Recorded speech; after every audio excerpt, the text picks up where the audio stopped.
بسم اللہ الرحمن الرحیم۔ السلام علیکم سامعین گرامی، آپ سن رہے ہیں اپنا پسندیدہ یوٹیوب آڈیو بکس چینل شام کی چائے۔ سامعین، ڈی ایس پی ملک صفدر حیات کی ڈائریز میں سے آج جو دلچسپ کہانی ہم آپ کی خدمت میں پیش کرنے جا رہے ہیں اس کا عنوان ہے اشک ندامت۔ تو آئیے شروع کرتے ہیں۔ جھنگ وسطی پنجاب کا ایک ایسا ضلع ہے جہاں ملک کے دو بڑے دریا جہلم اور چناب ہم آغوش ہو کر ایک طرف تو اس ضلع کی زمین کی زرخیزی بڑھاتے ہیں تو دوسری جانب عشق و محبت کی داستانیں رقم کرتے بھی نظر آتے ہیں۔ ہیر رانجھا اس سلسلے کی سب سے بڑی مثال ہے جو لوک ورثہ کی حیثیت کی حامل ہے۔ ان دنوں میں اسی ضلع جھنگ کے ایک دور دراز تھانے میں تعینات تھا اور اتفاق سے میرا تھانہ مذکورہ بالا دونوں دریاؤں کے درمیان واقع تھا، اور وہ مقام بھی میرے تھانے سے زیادہ دور نہیں تھا جہاں یہ دونوں دریا آپس میں مل جاتے تھے۔ ایک روز میں حسب معمول تیار ہو کر تھانے پہنچا تو ایک سنسنی خیز خبر میری منتظر تھی۔ وہ مئی کا مہینہ تھا، موسم گرما کا آغاز ہو چکا تھا، گندم کی فصل تیار کھڑی تھی۔ میں اپنے کمرے میں آ کر بیٹھا ہی تھا کہ ایک کانسٹیبل نے آ کر اطلاع دی، ملک صاحب، ساتھ والے پنڈ میں ایک واردات ہو گئی ہے۔ کس قسم کی واردات؟ میں نے کانسٹیبل سے پوچھا۔ جناب، ایک گبرو جوان کو بڑی بدردی سے قتل کر دیا گیا ہے، اس نے بتایا۔ تھوڑی دیر پہلے دو بندے آئے تھے تھانے، انہوں نے بتایا ہے کہ قتل ہونے والے جوان کی لاش ادھر کھیتوں میں پڑی ہے۔ تم ساتھ والے کون سے پنڈ کی بات کر رہے ہو سکندر علی؟ ہمارے تھانے سے قریب تر دو گاؤں ہیں، ایک گلاب پور اور دوسرا نذیر آباد۔ جی میں گلاب پور کا ذکر کر رہا ہوں، کانسٹیبل سکندر نے جواب دیا۔ گلاب پور نامی وہ گاؤں میرے تھانے سے محض آدھے میل کے فاصلے پر واقع تھا، جبکہ نذیر آباد اور میرے تھانے کے درمیان لگ بھگ پونے میل کا فاصلہ تھا، اور یہ دونوں گاؤں آپس میں شمالاً جنوباً 1 میل کے فاصلے پر آباد تھے۔ اس طرح گلاب پور شمال کی جانب اور نذیر آباد جنوب کی طرف، دونوں گاؤں کی زرعی اراضی بھی آپس میں ملی ہوئی تھی۔ میں نے کانسٹیبل سے پوچھا، قتل کی واردات کی اطلاع لے کر آنے والے کہاں ہیں؟ انہیں میرے پاس بھیجو۔ جناب، وہ اطلاع دینے کے بعد واپس چلے گئے ہیں، کانسٹیبل نے بتایا۔ انہیں جلدی تھی، ویسے بھی میں نے ان کی تاریخ اور جغرافیہ معلوم کر لیا ہے۔ مجھے بھی بتا دو، میں نے سوالیہ نظر سے اس کی طرف دیکھا۔ ان میں سے ایک کا نام ہے فیاض اور دوسرے کا نام یوسف، کانسٹیبل نے جواب دیا۔ اور ان دونوں بندوں کا تعلق بھی گلاب پوری سے ہے جناب۔ اور مقتول کے حدود اربا کے بارے میں کیا پتہ چلا؟ وہ گبرو جوان بھی گلاب پور ہی کا رہنے والا ہے ملک صاحب، سکندر نے ٹھہرے ہوئے لہجے میں بتایا۔ اس کا نام ناصر ہے، ناصر کبڈی کا بڑا ماہر کھلاڑی تھا۔ میں نے کہا، ٹھیک ہے سکندر، جائے وقوع پر پہنچنے کی تیاری کرو۔ اچھا جی، اس نے اسبات میں گردن ہلائی اور میرے کمرے سے نکل گیا۔ جھنگ کے اس دور دراز تھانے میں میری تعیناتی کو ابھی چند ماہ ہی ہوئے تھے۔ میں وہاں کے ماحول اور سرکردہ لوگوں سے تو اچھی طرح واقف ہو چکا تھا، لیکن بقول کسے میں خود کو ابھی وہاں کی دانی کہنے کی پوزیشن میں نہیں آیا تھا۔ 15-20 منٹ کے اندر کانسٹیبل سکندر نے آ کر مجھے بتایا، ملک صاحب، میں نے 2 صحت مند گھوڑوں کا بندوبست کر دیا ہے، آپ کا جب بھی حکم ہو ہم روانہ ہو جائیں گے۔ بس تو ہم ابھی اور اسی وقت روانہ ہو رہے ہیں، میں نے کرسی چھوڑتے ہوئے کہا۔ تھوڑی دیر کے بعد میں اور کانسٹیبل سکندر علی 2 گھوڑوں پر سوار ہو کر جائے وقوع کی سمت رواں دواں تھے۔ جیسا کہ میں نے آپ کو بتایا ہے کہ موضوع گلاب پور میرے تھانے سے صرف نصف میل کی دوری پر واقع تھا، لیکن یہ مختصر سا فاصلہ کسی سڑک پر سفر کرتے ہوئے طے نہیں کیا جا سکتا تھا، کیونکہ گلاب پور اور میرے تھانے کے بیچ کچی پکی سڑک نام کی کوئی شے نہیں تھی۔ ہمارے گھوڑے کھیتوں کے بیچوں بیچ ایک آڑی ٹیڑھی پگ ڈنڈی پر چلتے ہوئے موضع گلاب پور پہنچ گئے۔ گاؤں کے اندر پہنچ کر معلوم ہوا کہ ناصر کی لاش کھیتوں میں پڑی ہے۔ چند لوگوں کی نگرانی بلکہ رہنمائی میں ہم جائے وقوع تک رسائی حاصل کرنے میں کامیاب ہو گئے۔ وہ مقام کھیتوں کے بیچ گاؤں سے نصف فرلانگ کے فاصلے پر واقع تھا۔ وہ ایک ادھورا کمرہ تھا جس کی اب چھت دکھائی دے رہی تھی اور نہ ہی دیواریں سلامت تھیں۔ دروازے والی جگہ پر بھی چوکھٹ یا کواڑ دکھائی نہیں دیتے تھے۔ ہاں، بڑے وثوق کے ساتھ یہ کہا جا سکتا تھا کہ گزرے وقتوں میں وہاں کئی کمرے کی عمارت ہوا کرتی تھی۔ ناصر نامی جوان کی لاش اسی آدھے ادھورے کمرے کے سامنے پڑی تھی۔ جائے وقوع پر 2 درجن سے زائد افراد کا جمگٹھا لگا ہوا تھا۔ میں نے سب کو پیچھے ہٹایا اور اکڑوں بیٹھ کر لاش کا معائنہ کرنے لگا۔ بلا شبہ وہ ایک سجیلا اور گبرو جوان تھا۔ میں نے اس کی عمر کا اندازہ 22 سے 25 کے درمیان قائم کیا، جو بعد ازاں 30 ثابت ہوا۔ وہ ایک مضبوط نمایاں قد کاٹ اور پہلوانی بدن کا مالک جوان تھا، رنگت گندمی اور سر کے بال گھنگریالے، قدرت نے اسے کثرتی بدن کی خوبصورتی کے علاوہ مردانہ وجاہت سے بھی دل کھول کر نوازا تھا، لیکن اس وقت وہ زندگی سے خالی گوشت پوست کے ایک ڈھیر سے زیادہ اہمیت نہیں رکھتا تھا۔ ناصر کی حسرت ناک موت کا مجھے دلی صدمہ ہوا تھا۔ میں نے باریک بینی سے جب ناصر کی خون لاش کا جائزہ لیا تو مجھے یہ سمجھنے میں قطعاً دقت محسوس نہ ہوئی کہ اسے کسی تیز دھار چھرے یا خنجر کے متعدد وار کر کے بڑی بے دردی سے موت کے گھاٹ اتارا گیا تھا۔ اس کے ہاتھوں اور بازوؤں پر موجود زخموں کے نشانات کو دیکھ کر واضح ہو جاتا تھا کہ اس نے خود کو بچانے کے لیے بہت کوشش کی تھی، مگر حملہ آور نے اس کی ایک نہیں چلنے دی تھی اور بالآخر اسے بے بسی کی موت کو گلے لگانا ہی پڑا تھا۔ گاؤں والے ناصر کو کبڈی کے حوالے سے گلاب پور کی آبرو سمجھتے تھے۔ ایسی بے بسی کی موت یہ سوچنے پر مجبور کرتی تھی کہ حملہ آور ایک سے زیادہ افراد تھے، ورنہ وہ گبرو کسی ایک قاتل کے بس کا تو نہیں تھا۔ یہ بات طے تھی کہ اسے کسی سوچی سمجھی سازش کے تحت گھیر کے موت کے گھاٹ اتارا گیا تھا، گویا یہ قتل کی ایک منظم واردات تھی۔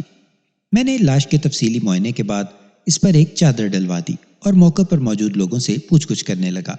سب سے پہلے جو شخص میرے سامنے آیا اس کی حالت بڑی غیر ہو رہی تھی۔ وہ 60 کے آس پاس کا ایک سانولا آدمی تھا۔ اس کا نام بشیر لوہار معلوم ہوا۔ وہ منت ریز لہجے میں مجھ سے مستفسر ہوا، تھاندار صاحب، کس ظالم نے میرے ناصر کی جان لی ہے؟ اس کے درد بھرے سوال نے مجھے بتا دیا کہ وہ مقتول ناصر کا باپ تھا۔ میں نے بشیر لوہار کے کندھے پر ہاتھ رکھ کر تسلی بھرے لہجے میں کہا، چاچا، ابھی تو میں نے تفتیش کا آغاز کیا ہے، تم فکر نہ کرو، تمہارے بیٹے کا قاتل بہت جلد میری گرفت میں ہوگا۔ وہ روحانسی آواز میں بولا، میرا بیٹا تو گیا اس دنیا سے، قاتل اگر آپ لوگوں کی گرفت میں آ بھی گیا تو اس کی گرفتاری سے میرا بیٹا تو واپس نہیں آئے گا نا۔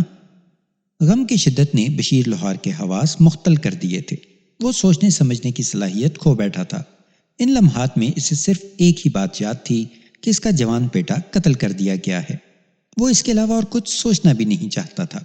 مجھے اس کی حالت پر بہت ترس آیا اور میں نے ہمدردی بھرے انداز میں کہا، چاچا، آپ ایک طرف آرام سے بیٹھ جاؤ، میں تم سے بعد میں تسلی سے بات کرتا ہوں۔ اچھا جی۔ وہ امید بھری نظروں سے مجھے دیکھنے لگا۔ اس وقت تک سورج کافی اوپر اٹھ چکا تھا اور اچھا خاصا پریشانی کا باعث بھی بن رہا تھا۔ وہ مئی کا مہینہ تھا۔ مئی اور جون تو ویسے بھی گرمی کے لحاظ سے اپنی قیامت خیزی میں سب مہینوں پر سبقت رکھتے ہیں۔ کھیتوں کے اندر تا حد نگاہ تیز چمکیلی دھوپ پھیلی ہوئی تھی۔ میں نے بشیر لوہار کے کندھے پر ہاتھ رکھا اور اپنائیت بھرے انداز میں کہا، چاچا، آپ اپنے گھر چلے جاؤ تو بہت اچھا ہوگا، موسم بہت خوفناک ہو رہا ہے۔ میں یہاں سے فارغ ہونے کے بعد سیدھا تمہارے گھر آؤں گا، پھر بات کریں گے۔ گرم ٹھنڈے سب موسم دیکھتے ہوئے ساری زندگی گزری ہے تھانے دار پتر۔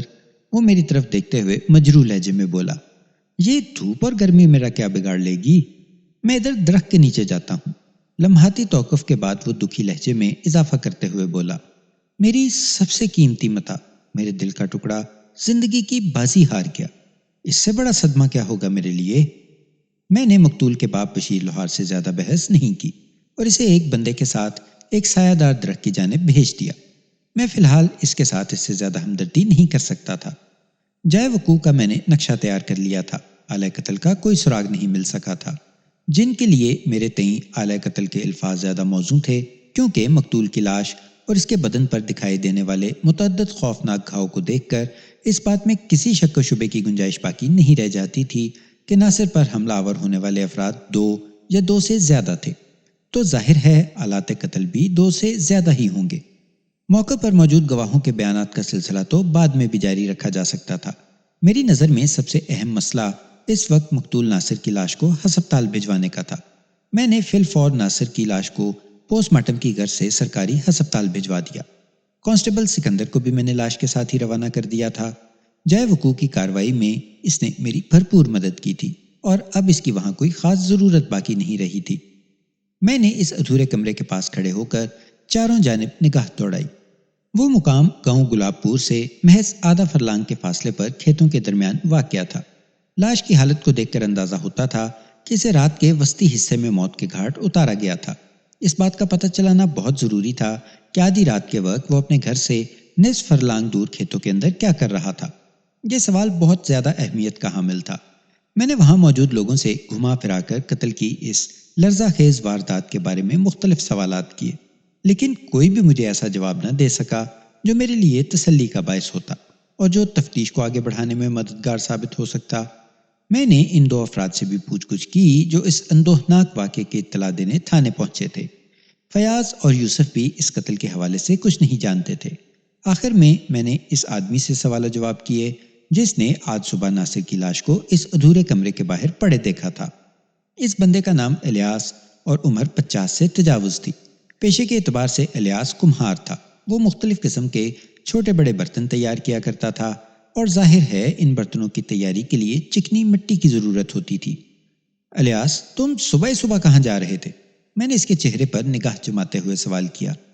سرکار، ملا کی دوڑ مسجد تک ہوتی ہے، وہ اپنے مخصوص انداز میں بولا۔ میں جدی پشتی کمہار ہوں جناب، میرے ہاتھ مٹی کے ساتھ کھیل کر اسے برتنوں کی شکل دیتے ہیں۔ بس سرکار۔ لمحاتی توقف کر کے اس نے ٹھنڈی سانس لی، پھر اپنی بات مکمل کرتے ہوئے بولا۔ میں بھی روزانہ مٹی کی تلاش میں صبح گھر سے نکل کھڑا ہوتا ہوں۔ آج بھی میں اسی کام سے جا رہا تھا۔ موتی بھی میرے ساتھ تھا۔ ناصر کی لاش کو دیکھ کر ہم دونوں کو جھٹکا لگا تھا۔ موتی کون؟ اس کے خاموش ہوتے ہی میں نے پوچھ لیا۔ موتی میرے پالتو کتے کا نام ہے تھاندار صاحب، وہ وضاحت کرتے ہوئے بولا۔ اسے آپ گاؤں کی گلیوں میں آوارہ پھرنے والا کوئی کتا نہ سمجھیں۔ موتی بہت ہی تمیزدار اور سمجھدار کتا ہے۔ مجھے یہ اندازہ لگانے میں قطعاً کوئی دقت محسوس نہ ہوئی کہ الیاس ایک باتونی شخص تھا اور اپنی بات کو خواہ مخواہ طویل کرنا بھی اس کی عادت میں شامل تھا۔ تم اور تمہارا کتا موتی حسب معمول آج صبح کھیتوں کی طرف جا رہے تھے۔ میں نے اسے واپس موضوع کی طرف لاتے ہوئے کہا۔ تم نے ناصر کی لاش کو دیکھا تو پریشان ہو گئے، پھر تم نے کیا کیا؟ میں نے لاش کو دیکھ کر اونچی آواز میں چیخنا چلانا شروع کر دیا تھا۔ وہ جواب دیتے ہوئے بولا۔ اس وقت کھیتوں میں اکا دکا لوگ اپنے کام کا آغاز کر چکے تھے۔ میری آواز پر وہ فوراً متوجہ ہو گئے اور میری جانب لپکے۔ دیکھتے ہی دیکھتے یہاں موجود ہر شخص کو پتہ چل گیا کہ بشیر لوہار کے لڑکے ناصر کو کسی نے بڑی بے دردی سے قتل کر دیا ہے۔ وہ اپنی طویل بات ختم کر کے خاموش ہوا تو میں نے گہری سنجیدگی سے پوچھا، کیا تم روزانہ صبح اپنے موتی کے ساتھ اسی راستے سے گزرتے ہو؟ میرا مطلب ہے اس ادھورے کمرے کے پاس سے تمہارا گزر ہوتا ہے؟ نہیں جناب، اس نے نفی میں گردن ہلائی۔ میرا راستہ تو ذرا ہٹ کر ہے، میں ادھر سے گزرتا ہوں۔ بات کے اختتام پر اس نے 100 گز دور ایک جانب اشارہ بھی کر دیا۔ میں نے پوچھا، آج اس کمرے کے قریب سے گزرنے کا کوئی خاص سبب تھا؟ جی ہاں، خاص سبب تھا، وہ اس بات میں سر ہلاتے ہوئے بولا۔ میں نے سوالی انداز میں اس کی طرف دیکھا۔ کیا سبب تھا؟ میں تو جناب ہمیشہ کی طرح آج بھی اپنے راستے پر ہی جا رہا تھا، وہ وضاحت کرتے ہوئے بولا۔ اچانک موتی نے پہلے ہلکے ہلکے غرانا اور پھر بھونکنا شروع کر دیا۔ موتی کی اس حرکت پر میں چونک اٹھا، کیونکہ میرا تجربہ یہ ہے کہ موتی جب بھی اس قسم کا رد عمل ظاہر کرتا ہے کوئی نہ کوئی مصیبت ضرور نازل ہوتی ہے، اور آج بھی بالکل ویسا ہی ہوا۔ وہ لمحے بھر کے لیے تھما، پھر اپنی بات کو آگے بڑھاتے ہوئے بولا۔ میں نے موتی کی حرکت پر توجہ دی تو یہ اپنے راستے سے ہٹ کر اس کمرے کی جانب بڑھنے لگا۔ میں بھی اس کے پیچھے چل پڑا اور یہاں پہنچ گیا۔ اس کے بعد کی بات میں آپ کو بتا ہی چکا ہوں۔ الیاس کی وضاحت انتہائی قابل یقین اور سمجھ میں آنے والی بات تھی۔ جانور خصوصاً کتا بہت سے ایسے معاملات کا ادراک کر لیتا ہے جو انسان کے بس کی بات نہیں، خاص طور پر اس کے سونگھنے کی حس ناقابل یقین حد تک تیز ہوتی ہے۔ تم نے یہاں پہنچ کر ناصر کی لاش کو دیکھا اور چلا کر لوگوں کو اپنی جانب متوجہ کرنے کی کوشش کی۔ میں نے ٹھہرے ہوئے لہجے میں استفسار کیا، کیا اس وقت تم نے آس پاس کسی مشکوک بندے کو بھی دیکھا تھا؟ کیسا مشکوک بندہ؟ الٹا اس نے مجھ سے ہی سوال کر ڈالا۔ کوئی بھی ایسا بندہ یا بندے جن پر ناصر کے قاتل ہونے کا شک کیا جا سکے، میں نے اپنی بات کی وضاحت کرتے ہوئے کہا۔ نہیں جناب، وہ نفی میں گردن جھٹکتے ہوئے بولا، ایسا کوئی بندہ مجھے تو یہاں نظر نہیں آیا۔ میں نے مزید 2-4 سوال کے بعد الیاس کمہار کو فارغ کر دیا اور مقتول ناصر کے باپ بشیر لوہار کے ساتھ گاؤں کی جانب چل پڑا۔ بشیر لوہار کا گھر گلاب پور کے وسط میں واقع تھا۔ وہ ایک مختصر سا خاندان تھا، میاں بیوی اور 2 بچے، جن میں سے ایک اپنے خالق حقیقی سے جا ملا تھا۔ ناصر سے چھوٹی اس کی بہن رخسانہ تھی، جس کی عمر لگ بھگ 16 سال رہی ہوگی۔ بشیر لوہار نے اپنے گھر کے بیرونی کمرے میں بھٹی لگا رکھی تھی، جہاں وہ دن بھر لوہے سے کھیلتا رہتا تھا۔ بس یہی اس کی زندگی تھی اور وہ اپنی زندگی سے بہت مطمئن تھا۔ تاہم ناصر کی المناک موت نے گویا اس کی کمر توڑ کر رکھ دی تھی۔ بشیر مجھے اپنے گھر کے اندرونی حصے میں لے گیا اور برآمدے میں بٹھایا۔ وہ خود بھی میرے سامنے ہی بیٹھ گیا۔ میں نے نہایت ہی سنجیدگی سے کہا، بشیر چاچا، تمہارے بیٹے کے ساتھ جو بھی افسوسناک واقعہ پیش آیا ہے اس کا مجھے بہت دکھ ہے اور میں تمہارے غم میں برابر کا شریک ہوں۔ میری اولین کوشش یہی ہوگی کہ میں اس واقعے کے ذمہ دار کو جلد از جلد قانون کی گرفت میں لا کر سخت ترین سزا دلواؤں، لیکن اس کے لیے مجھے تمہارے بھرپور تعاون کی ضرورت پیش آئے گی۔ بشیر کی بیوی زبیدہ بی بی بھی میرے سامنے آ کر بیٹھ گئی تھی۔ میں نے جو بات بشیر سے کی تھی وہ اس نے بھی سن لی تھی۔ بشیر کے جواب سے پہلے وہ بول اٹھی، تھانے دار جی بتائیں ہم آپ کی کیا مدد کر سکتے ہیں؟ اس نے غمزدہ لہجے میں کہا، ہماری تو دنیا ہی اندھیر ہو کر رہ گئی ہے۔ میں سمجھ سکتا ہوں کہ یہ کتنا بڑا واقعہ ہے۔ اگر میں ہاتھ پر ہاتھ رکھے بیٹھا رہا تو پھر کبھی بھی یہ گتھی حل نہیں ہو سکے گی۔ بشیر کی بنسبت اس کی بیوی میں زیادہ دمخم نظر آتا تھا۔ میری بات کے جواب میں اس نے کہا، میں بھی یہی چاہتی ہوں، جس ظالم نے میرے ناصر سے حیاتی چھینی ہے وہ جلد از جلد عبرتناک انجام کو پہنچے۔ لمحاتی توقف کر کے اس نے ایک گہری سانس لی، پھر اضافہ کرتے ہوئے بڑے عزم سے بولی، بتائیں آپ کو ہم سے کس قسم کا تعاون چاہیے؟ بس تو پھر ٹھیک ہے، میں نے مطمئن انداز میں گردن ہلائی۔ مجھے بتائیں ناصر کا قتل کون کر سکتا ہے؟ یہ بتانا تو بہت مشکل ہے جناب۔ میں نے اسبات میں گردن ہلائی، لیکن جب تک آپ کسی پر شک ظاہر نہیں کریں گے تفتیش کی گاڑی آگے نہیں بڑھ سکے گی۔ بشیر نے معذرت خواہانہ انداز میں کہا، ناصر تو پورے گاؤں کی آنکھ کا تارا تھا۔ ابھی پچھلے مہینے ہی تو اس نے کبڈی کا ٹورنامنٹ جیتا تھا۔ اگر ناصر گلاب پور کی کبڈی ٹیم میں نہ ہوتا تو جیت کا اعزاز نذیر آباد کے حصے میں آنا تھا۔ اس ٹورنامنٹ میں 4 گاؤں کی ٹیموں نے حصہ لیا تھا۔ سلطان نگر اور چک بیالی کی تو ابتدا میں ہی کٹ گئی تھی۔ اصل کانٹے کا مقابلہ گلاب پور اور نذیر آباد کے درمیان تھا۔ فائنل میچ میں ناصر کی عمدہ کارکردگی نے گلاب پور کا سر فخر سے بلند کر دیا تھا۔ یہ ٹورنامنٹ ہر سال اپریل کے مہینے میں منعقد کرایا جاتا ہے۔ بشیر لوہار نے کبڈی ٹورنامنٹ کے حوالے سے بات ختم کی تو میں نے سوال کیا، چاچا تمہارے بیٹے کی کبڈی کی میں نے بھی بڑی تعریف سنی ہے۔ میں تمہاری بات سے اتفاق کرتا ہوں کہ ناصر اپنے گاؤں کی آبرو تھا، لیکن میں نے بات ادھوری چھوڑ کر ایک گہری سانس لی، پھر اضافہ کرتے ہوئے کہا، لیکن چاچا تم نے بھی ایک زندگی گزاری ہے۔ یہ بات تو تمہارے تجربے میں بھی آئی ہوگی کہ جہاں کسی انسان کے 10 دوست ہوتے ہیں وہاں اس کا ایک آدھ دشمن بھی ضرور ہوتا ہے۔ آپ بالکل ٹھیک کہہ رہے ہیں تھانے دار صاحب، وہ تائیدی انداز میں گردن ہلاتے ہوئے بولا، میں آپ کی بات سے انکار نہیں کر سکتا۔ مجھے اس 10ویں آدمی کی تلاش ہے، میں نے ایک ایک لفظ پر زور دیتے ہوئے کہا۔ جس ظالمانہ انداز میں ناصر کو موت کے گھاٹ اتارا گیا ہے وہ کسی بدترین دشمن کا ہی کام ہو سکتا ہے، اور ایسے سفاک شخص تک مجھے صرف آپ لوگ ہی پہنچا سکتے ہو۔ بشیر لوہار نے اس تراری انداز میں اپنی پیشانی کو مسلا، پھر الجھن زدہ انداز میں بولا، سمجھ میں بالکل نہیں آ رہا کہ ایسا بندہ کون ہو سکتا ہے۔ میں نے بشیر کی بیوی زبیدہ کی طرف دیکھتے ہوئے پوچھا، تم یاد کرنے کی کوشش کرو، گلاب پور میں کون تمہارے بیٹے کو سخت ناپسند کرتا تھا؟ کبھی کسی کے ساتھ اس کا جھگڑا ہوا ہو؟ نہیں جناب، وہ نفی میں گردن ہلاتے ہوئے بولی، ناصر تو بہت ہی سلجھا ہوا اور امن پسند انسان تھا۔ گاؤں میں کبھی اس کا کسی کے ساتھ لڑائی جھگڑا نہیں ہوا۔ اور گاؤں سے باہر؟ میں نے یکے بعد دیگرے دونوں کی طرف دیکھا۔ باہر بھی کسی سے اس کی دشمنی نہیں تھی، بشیر لوہار نے جواب دیا۔ وہ سارا دن میرے ساتھ کام میں مصروف رہتا تھا، صبح شام ورزش وغیرہ کے لیے اکھاڑے میں چلا جاتا تھا۔ یہ اکھاڑا کس طرف واقع ہے؟ میں نے کسی فوری خیال کے تحت پوچھ لیا۔ ٹیوب ویل کے قریب ہی ہے جی، اس نے جواب دیا، کھیتوں میں۔ ٹیوب ویل کے نام پر میں چونکا۔ کیا تم اسی ٹیوب ویل کی بات کر رہے ہو جو پہلے اس جگہ ہوا کرتا تھا جہاں سے ناصر کی لاش ملی ہے؟ جی ہاں، یہ ٹیوب ویل کسی زمانے میں اسی کمرے میں لگا ہوا تھا، اس نے تائیدی لہجے میں کہا، لیکن یہ کافی عرصے پہلے کی بات ہے۔ بشیر چاچا، میری تجربے کار نگاہ بتاتی ہے کہ تمہارے بیٹے کو پچھلی رات کے درمیانی حصے میں قتل کیا گیا ہے۔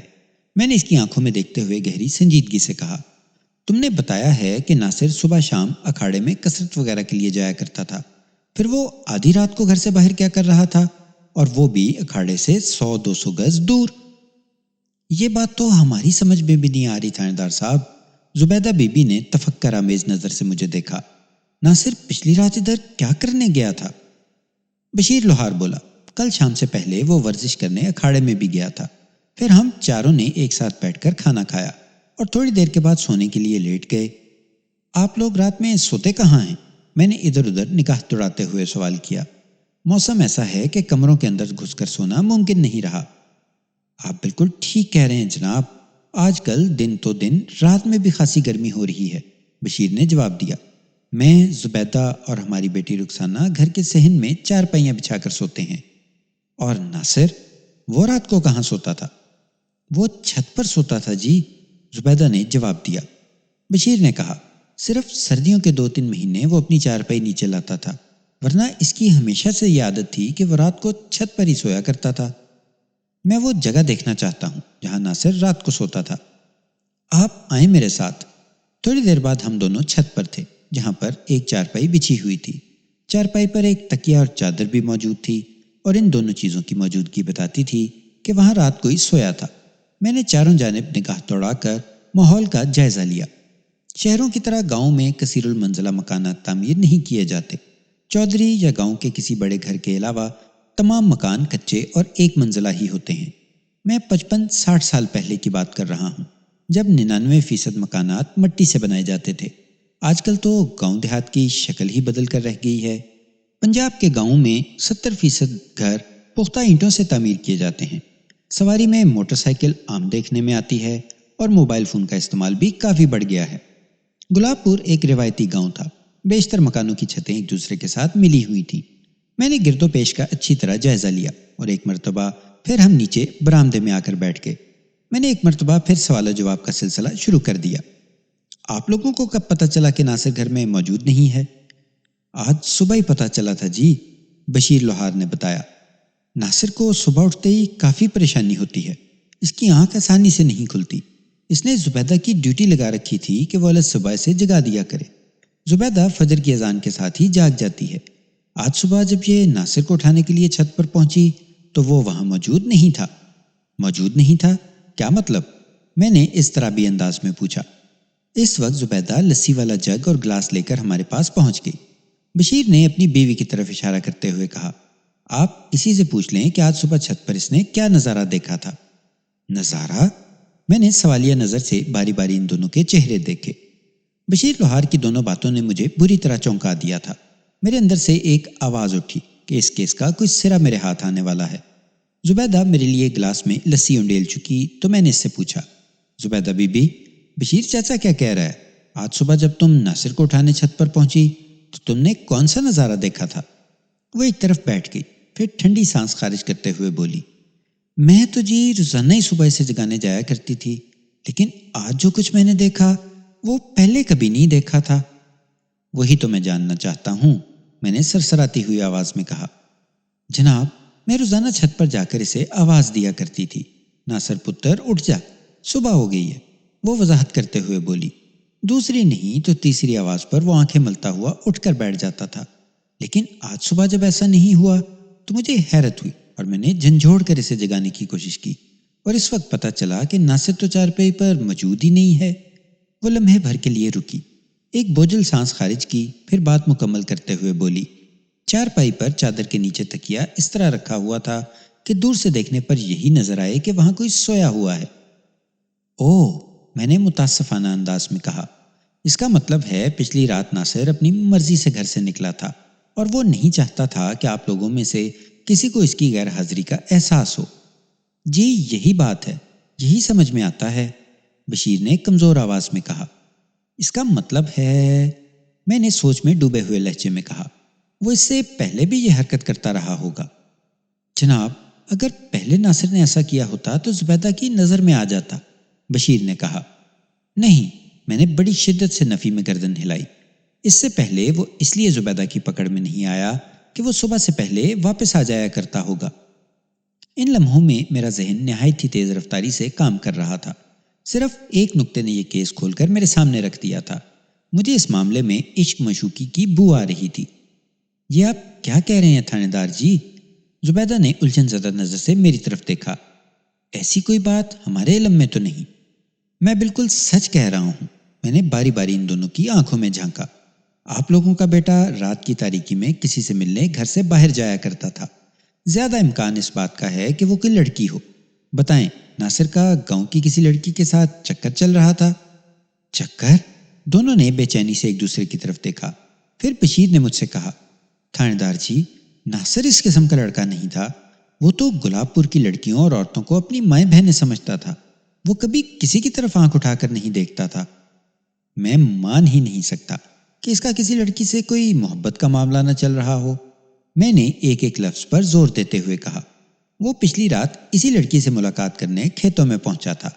اگر آپ لوگ مجھے اس لڑکی کے بارے میں صاف صاف بتا دو تو میں بڑی آسانی سے ناصر کے قاتلوں تک پہنچ جاؤں گا۔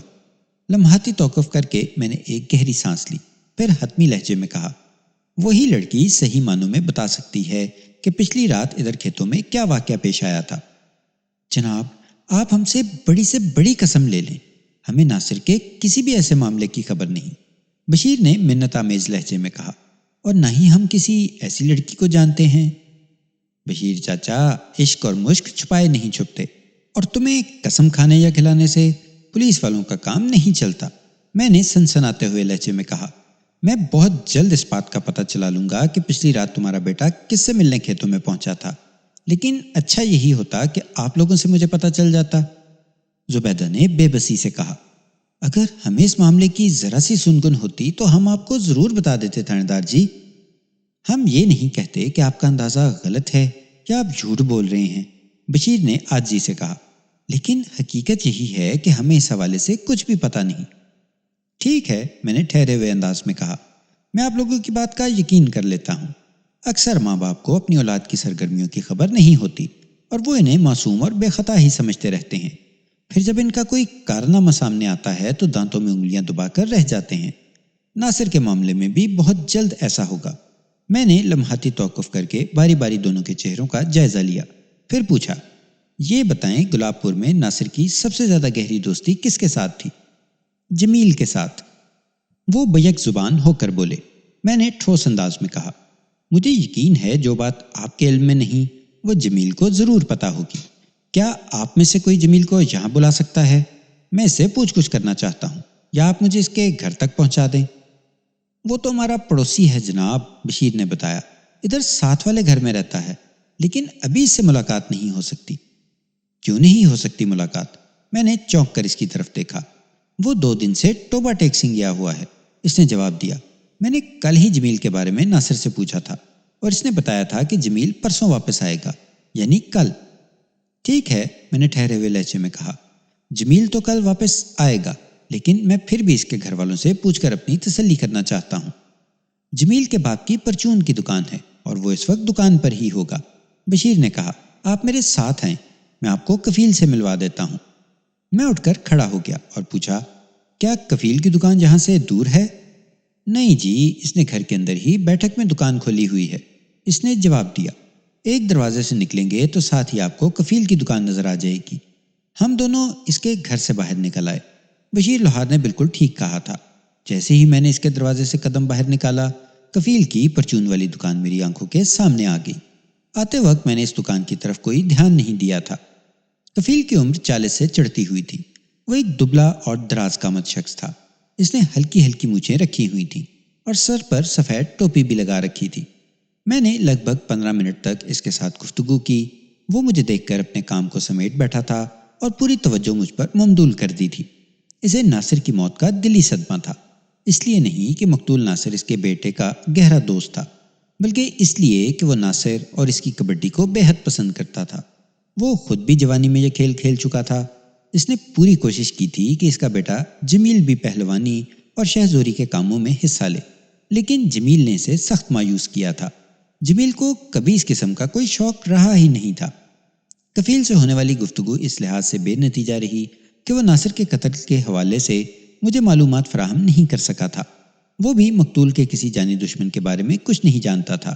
البتہ اس امر کی اس نے تصدیق کی تھی کہ جمیل کل ٹوبا ٹیکسنگ سے واپس آ جائے گا۔ کفیل، میں نے اس کی آنکھوں میں دیکھتے ہوئے گہری سنجیدگی سے کہا، جمیل جیسے ہی گلاب پور پہنچے تم اسے میرے پاس تھانے بھیج دینا، مجھے امید ہے وہ اس قتل پر کچھ روشنی ڈال سکے گا۔ جی آپ فکر نہ کریں، وہ فرما برداری سے گردن ہلاتے ہوئے بولا، میں خود اسے لے کر آپ کے پاس آؤں گا۔ میں کفیل کی دکان سے باہر نکل آیا۔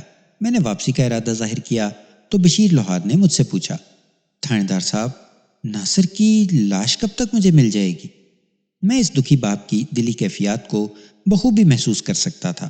میں نے ہمدردانہ انداز میں کہا، بشیر چاچا، مجھے امید ہے کل شام تک ناصر کی لاش ہسپتال سے واپس آ جائے گی، لیکن تم اپنے ذہن میں پرسوں کا دن رکھو تو تمہیں انتظامات کے سلسلے میں پریشانی نہیں ہوگی۔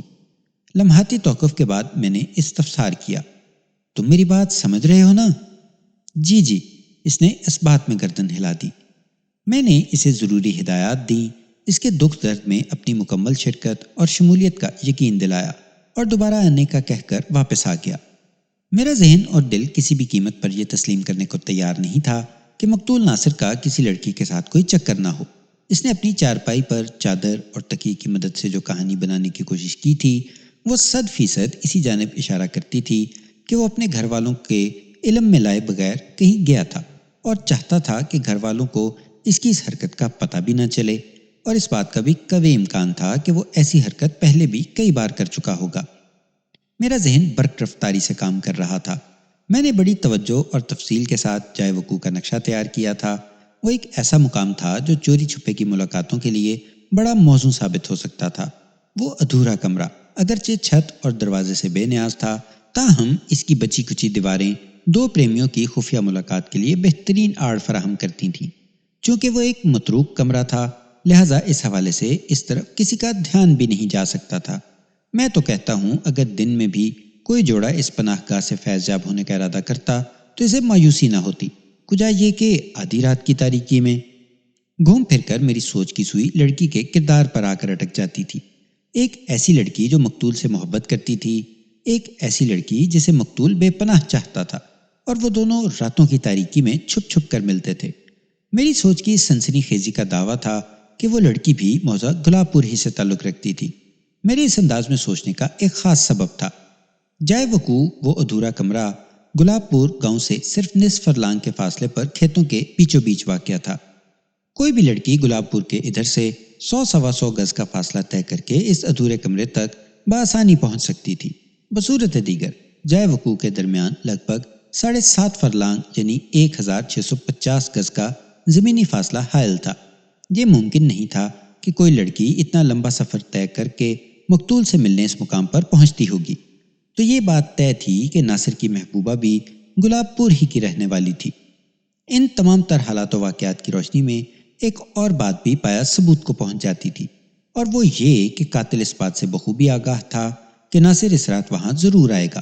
اگر وہ اتنا جانتا تھا تو پھر وہ اس حقیقت سے بھی یقیناً واقف ہوگا کہ مقتول رات کی تاریکی میں کس مقصد کے لیے اس الگ تھلگ مقام پر گیا تھا۔ اگر اس سچویشن پر غور کیا جاتا تو ایک سنسنی خیز بات ابھر کر سامنے آتی تھی۔ ناصر کا قاتل جو کوئی بھی تھا یا تھے، وہ ناصر اور مبینہ لڑکی کے تعلقات سے واقف تھے، اور یہ تعلقات اس کے لیے انتہائی ناقابل برداشت تھے۔ اگر اسی نتیجے پر اتفاق کر لیا جاتا تو پھر یہ تسلیم کرنا بھی لازم ٹھہرتا تھا کہ وہ شخص اس لڑکی کا کوئی امیدوار بھی ہو سکتا تھا۔ اب پہلی فرصت میں مجھے اس لڑکی کو تلاش کرنا تھا جس کی محبت میں کبڈی کا ماہر ناصر گرفتار تھا، اور اس تلاش کے لیے میں ہاتھ پر ہاتھ رکھے جبیل کی واپسی کا انتظار نہیں کر سکتا تھا۔ دوپہر کے بعد میں نے ایک کانسٹیبل کو حنیفہ کی جانب روانہ کر دیا۔ حنیفہ زبردست قسم کی پھپھے کٹنی تھی۔ اس کا دنیا میں کوئی اور نہیں تھا۔ اس کے بارے میں صحیح طور پر کوئی یہ نہیں جانتا تھا کہ وہ رہتی کہاں ہے۔ سب اسے کریم پاؤڈر والی حنیفہ کہتے تھے، یا پھر چاچی پاؤڈر، اور عورتوں کے استعمال کی دیگر اشیاء فروخت کیا کرتی تھی۔